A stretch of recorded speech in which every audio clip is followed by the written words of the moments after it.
wonderful election.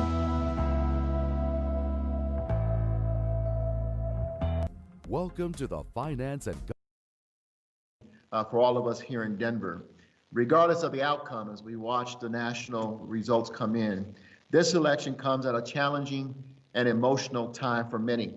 I see and appreciate the restraint and respect I've seen this week from our residents. While voting is over, here in Colorado at least, the COVID-19 pandemic continues. I'm not going to mince any words here when it comes to the spread of the coronavirus. We're on a very dangerous path.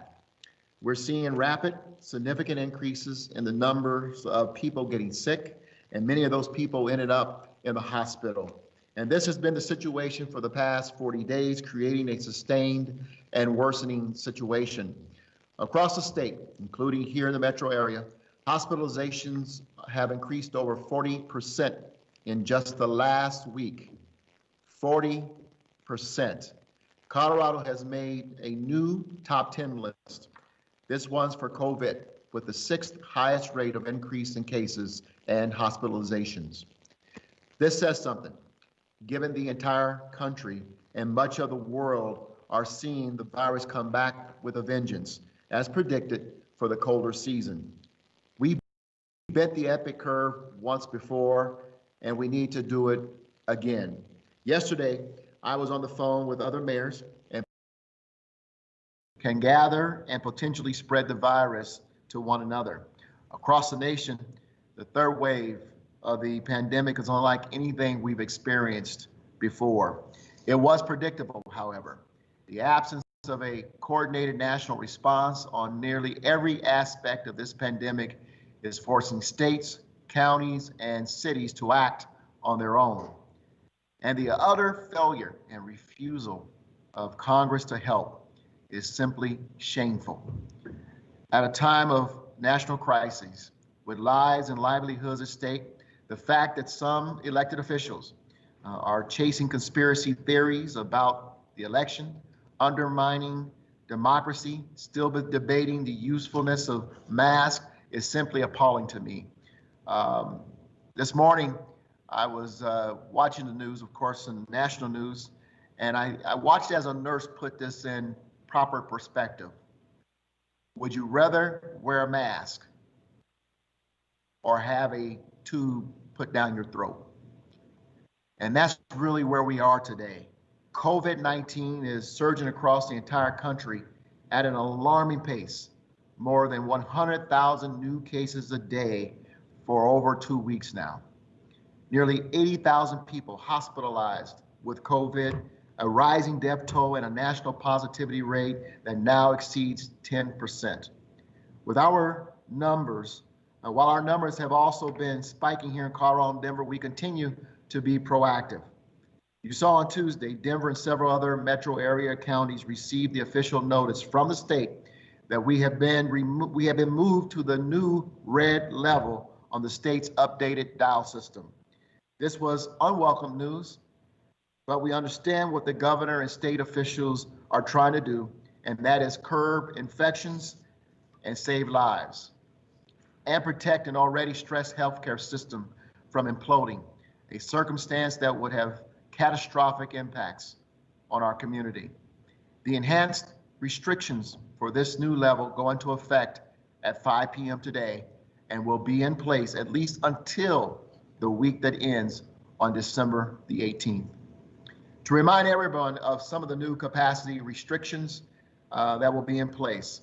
1, office spaces should be down to 10% capacity for on-site employees. And we are encouraging as many people as possible to work from home during this time. Indoor dining at restaurants is temporarily closed. Restaurants can continue to offer outdoor patio seating with with a 8 p.m. last call, as well as a curbside pickup and delivery. Retail stores can continue to operate, but they must be at 50% capacity.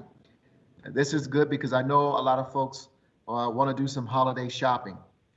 Speaking of the holidays, Thanksgiving is now less than a week away, and I've told you all the last time we got together about the gathering of 50 family members and close friends at the Hancock household and how it's going to look different this year.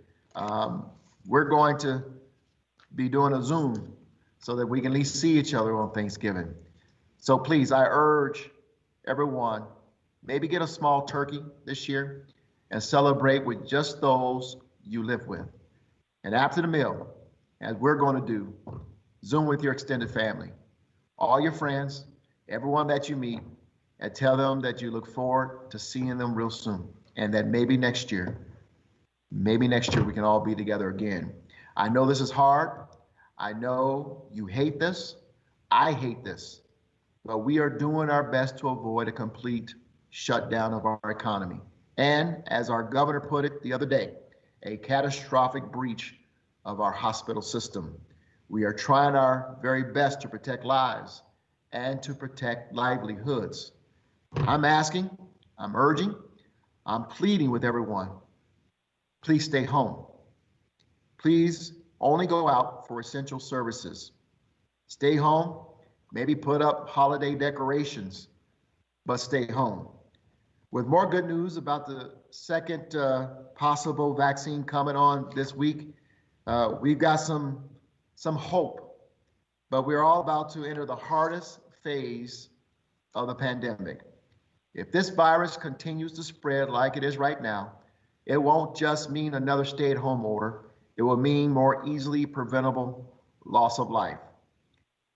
It will also mean further devastation to our economy and people's livelihoods, creating another easily preventable health crisis. We know our local businesses are being hit especially hard right now. With the governor calling a special session of the legislature, some additional relief will be coming from the state. And we will continue to look for ways to provide financial relief for our local businesses here in Denver so they can keep their doors open and employees employed. I want to thank the members of the Denver Economic Relief and Recovery Council who have been by our side since day one, providing guidance, recommendations, and a clear pathway or clear pathways to help support our businesses and nonprofits across the city. To date, we have provided nearly $10 million in COVID relief grants to some 1,760 small businesses and another $2 million to nonprofits. This includes 614 small business grants totaling over $3 million awarded just last week. $4 million more will be dispersed to both small businesses and nonprofits by the end of the year. The City and County of Denver will again be waiving the 15% penalty for late payments for sales and use and occupational privilege and seat taxes for November. Those taxes would be due on December 20th, 2020. The city is also partnering with Shop Sidewalk to bring free technical support and locally focused e-commerce platform to independent small brick and mortar retail businesses. The platform is designed to help local customers find and buy products from local stores in close proximity to their neighborhood. I also directed both the city finance department and the economic development teams to explore additional relief we can provide to local businesses and workers to ease the burden of these additional capacity restrictions.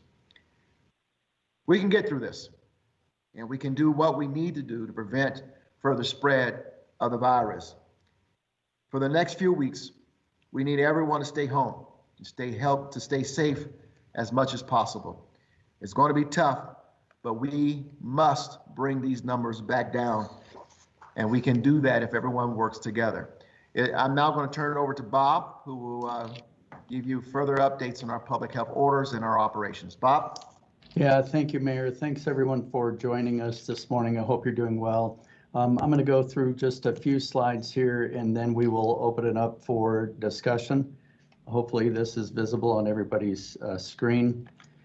I want to start out just by sharing that this is what the national landscape looks like, and this was as a couple of days ago. California and some of the eastern states, I believe, have now moved into the red category. So nationally, we have some real work to do and some real coordination at that level. When we bring it closer to home here, you see what's happening throughout Colorado. We have many counties that are where Denver is. 20 counties or so moved into the red when Denver did. So I certainly appreciate the mayor's support in moving in that direction. I think it's the right decision to make, and hopefully it's going to get us out of this sooner. The state health department will be working with many of these counties here to move them into the red where the metro areas and some of the rural counties here. When you look at our epi curve, I know everybody's familiar with this, and it just continues to spike. You take a look at this last tail end here again, that's just delayed reporting here. Numbers continue to go up. And when you look at the hospitalization rate, the last time we got together to give an update, this last category of this last metric down here on the bottom was in the green. Just yesterday, statewide, I believe there were 90 additional people that moved, that were admitted to hospitals. And regionally, about 60 of those were regional admissions. So hospitals continue to struggle. It's not just a matter of space and equipment. It's a matter of staffing, too. So we need to do everything we can to pull together to help out our hospital systems and our medical care providers. The mayor touched on much of this already. No personal gatherings, that's anywhere at this point. And if we do this for the next 30 days, I'm very hopeful that we're going to see this start to turn in the other direction. You can see the restrictions there, 10% in offices and gyms and retail, both critical and non-critical at 50%. And then restaurants, again, no indoor dining. Outdoor dining is still allowed. And you can see there's some restrictions on alcohol sales there. All indoor events will be closed during the duration of this order. We know that indoor settings are more risky, although outdoor settings, spread still can occur. So remember, with face covering or the Denver's face covering order, if you are indoors by yourself, you don't need to wear one. If you're indoors with your household members, don't need to wear one. If you're outdoors by yourself, again, you don't need to wear one. But if you are outdoors with anyone else that is not inside your household, we need you to wear those face coverings. That is a proven strategy. Outdoor events, you can see there are additional restrictions there in terms of capacity, the number of people. You know, even though the cases have gone up, the strategies are proven. They work. And so if we all do these things that are listed here, in addition to those things that are in this order, we're going to get through this. I'm confident that we'll see the epi curve start to trend in a positive direction. I do want to point out here, and I've offered this up before, that there's a new app that's been rolled out. Please download that to your phone. Doesn't matter if you have an iPhone, Apple phone, or a Android. This works. I have it downloaded on my phone, and if I come in close contact, if I've been in close contact with somebody who's recently been tested positive, I will receive a notification on my phone. And then I can consult with my medical care provider. I can be aware, watch out for symptoms, take what I need, do what I need to do to keep others from being exposed. Please reach out if you are exposed and you need guidance. You can reach out to the department here, Public Health and Environment. I want to talk a little bit about community testing sites. Once again, when we stood down Pepsi Center, we knew that we needed to engage more in community settings to get at our underserved populations and people of color, because we know that they're disproportionately impacted. And we have done that. We've moved into these sites, and we've seen a 40% increase with testing of people who identify as Latinx, and a threefold increase in testing with people that identify as being Black.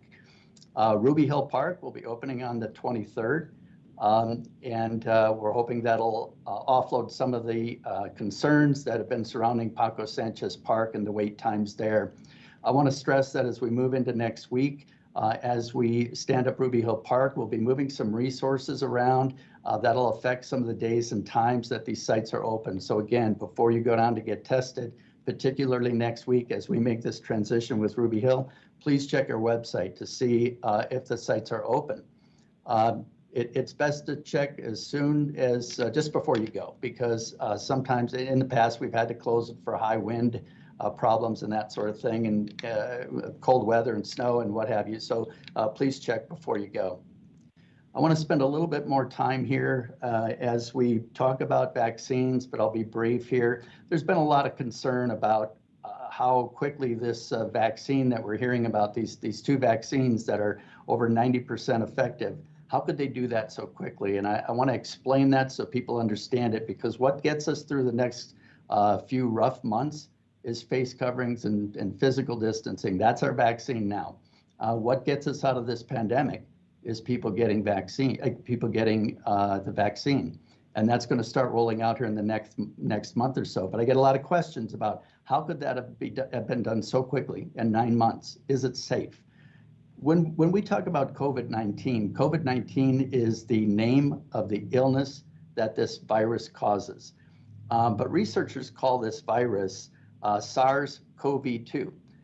SARS meaning severe acute respiratory syndrome. CoV-2 meaning that it's a coronavirus, but kind of a part 2, if you will. My point to this is that SARS-CoV-2 is a very close cousin to severe acute respiratory syndrome.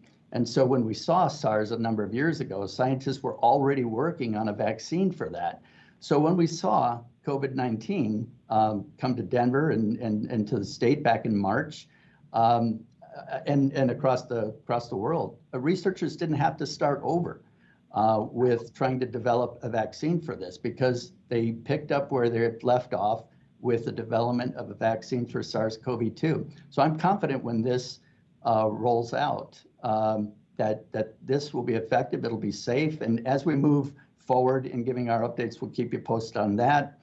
And recent research also indicates that there is perhaps long-term immunity once infected by COVID-2. We're gonna by COVID-19.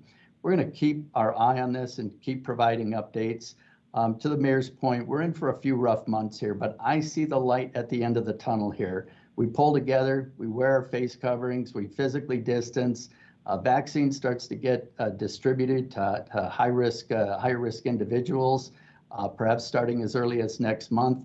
And as that continues to be distributed throughout our communities, I see 2021 looking a lot different than where we are right now. So with that, I will open it up to, I guess, turn it back to you, Teresa. All right, thanks so much, Bob. Thanks, Mayor. And it is time for Q&A. If we have press on the line and you have a question, go ahead.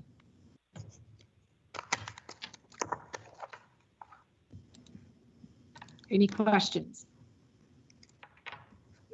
Hi, Hey, Bob, this is Conrad.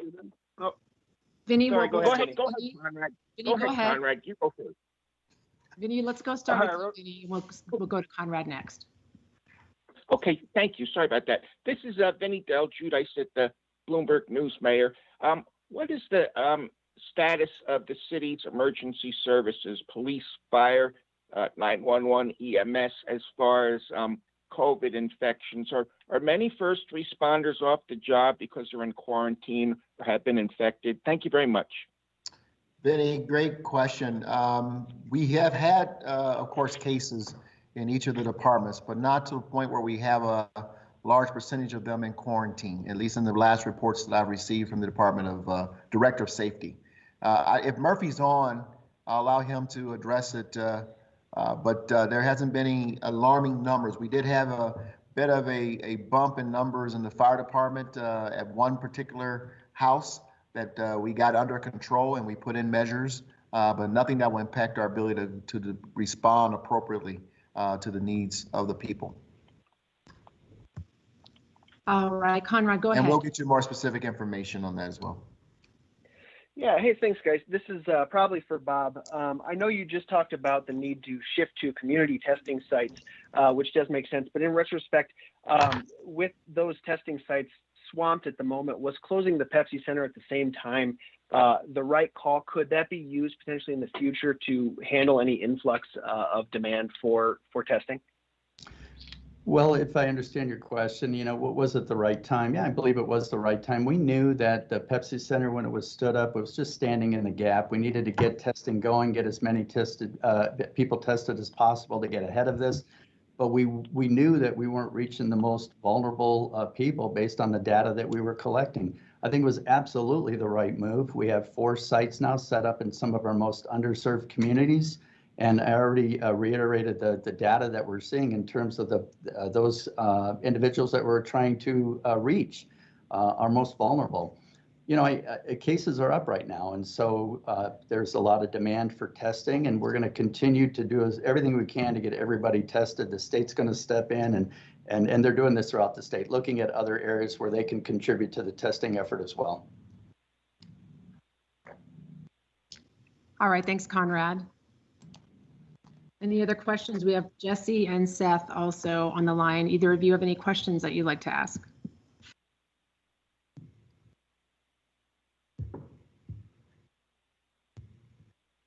All right. Any final questions, Conrad or Vinny? Any follow-ups? Yeah, I'd like to ask another question, if I may, of Mayor or Mr. McDonald's. As far as hospital staffing, doctors and nurses, how many of them, have you gotten a rough estimate, are out of work because of this situation? And what are the prospects of actually tapping the National Guard for patient care personnel versus just support personnel? Thank you very much. Yeah, Vinny, thanks for the question. I believe there are 2 parts to that. I don't have the data on, the number of people in the healthcare system. What I can tell you is that it's been strenuous on them. They are fatigued. Again, so we can do our part by helping them out. They've been some real heroes every step of the way through this. But I don't have that data in front of me. In terms of calling in state or federal resources to help out with that, those are conversations that are happening with the state health department, likely a decision that would be made at that level, and we'll keep you posted as things move forward. Thanks, Vinny. Last question. All right. Mayor, any last comments? Thanks, everyone. Appreciate you joining us. Thank you, Teresa. Bob. Thank you, Mayor. Thank you for joining us.